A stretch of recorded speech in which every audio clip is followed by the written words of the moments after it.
Olá pessoal, tudo bem?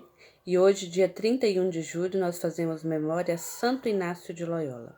Santo Inácio de Loyola nasceu em 1491, em Loyola, na Espanha, e ele vinha de uma família religiosa e numerosa.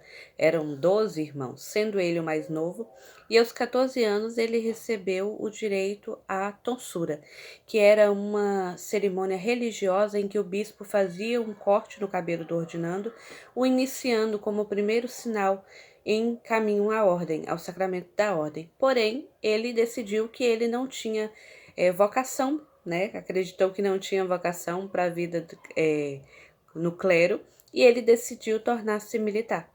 E então, enquanto militar, esse jovem ele viveu suas aventuras com armas e amores. Só que durante a defesa do castelo de Pamplona, ele acabou quebrando a perna e ele precisou ficar um tempo para poder se recuperar. E durante esse tempo que ele ficou para poder se recuperar, Deus tirou ali daquele incidente, então, dele ter quebrado a perna, o proveito maior, justamente para a conversão de Inácio. Que durante esse tempo que ele precisou ficar de repouso, ele acabou lendo sobre a vida de Jesus e a vida de alguns santos, e então deu-se início ao seu processo de conversão, onde ele leu sobre a vida de alguns santos e pensou: se São Francisco fez dessa forma, eu também preciso fazer. Se São Domingo fez dessa forma, eu também preciso fazer. E de fato Inácio fez, porque tudo o que ele fazia a partir de então era para que a maior glória fosse em honra a Deus, que seja glorificado o Senhor por meio de suas ações. E Santo Inácio, ele se dedicou aos estudos de teologia e filosofia, e no ano de 1534 ele funda então a Ordem da Companhia de Jesus, que era uma ordem extremamente original para o seu tempo, única, era algo inédito, e que ela vinha também em um período muito propício de combater a Contra-Reforma que se dava naquele tempo. E assim como Santo Inácio dizia, a Ordem da Companhia de Jesus, ela não tinha tão somente, o objetivo de fazer, por meio da graça de Deus, o crescimento e a salvação da alma própria, mas sim também em favor do próximo. Era algo que era para um bem que era para ser feito para a própria alma, para a salvação e perfeição da própria alma, mas também para a alma do próximo.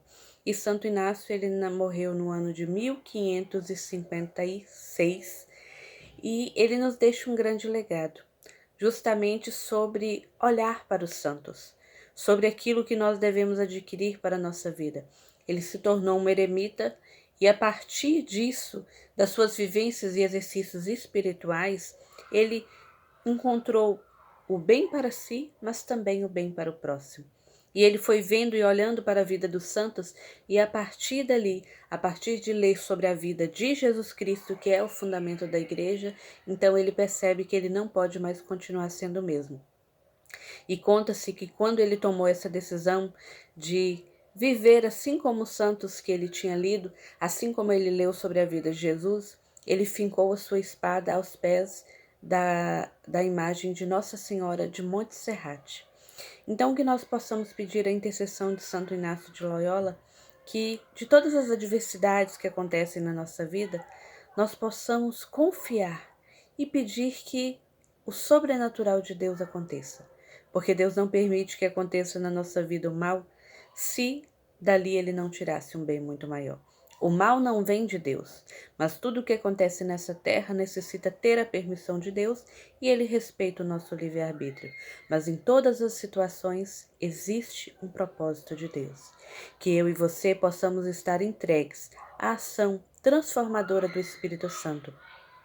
Que mesmo em meio às nossas tempestades, às provações que você tenha vivido, que a gente possa enxergar ali todo o cuidado de Deus, que sempre esteve presente, que sempre está cuidando dos seus e que permanece atento a todas as nossas necessidades.